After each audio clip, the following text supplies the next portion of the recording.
Welcome, this is the Hive Knight Boss fight in the Hive Explained. This is a 3-phase fight where the Hive Knight gains a new ability as he enters into his second phase.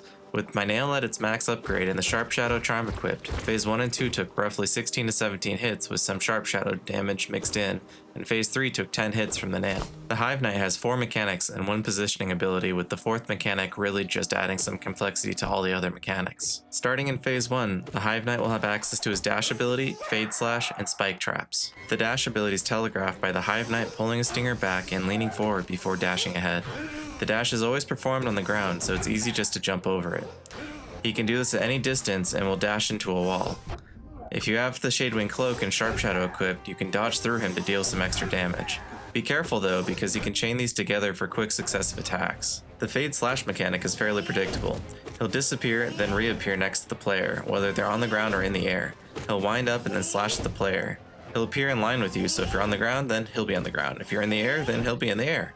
When he reappears, just jump to avoid him as he passes by. I found dashing through him though with the Shadewing Cloak to be easier to dodge him. The difficulty from the Hive Knight Spike Traps come from them being out for roughly 3 to 5 seconds before they finish, so you need to not only find a safe spot in the arena, but also be able to dodge an incoming attack while waiting for them to finish. I noticed that every time the Hive Knight used this ability, he'd follow it up with the positioning jump.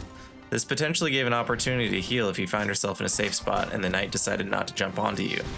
I didn't see it often, but the Hive Knight can also just use his positioning jump when it's not paired with the Spike Traps too. Starting in phase 2, the Hive Knight's belly will shake and he'll burp out a bee swarm, which will come down from the top of the screen just like the start of the fight. Every time he does this, there are 7 bees which will come down and track towards the player's position.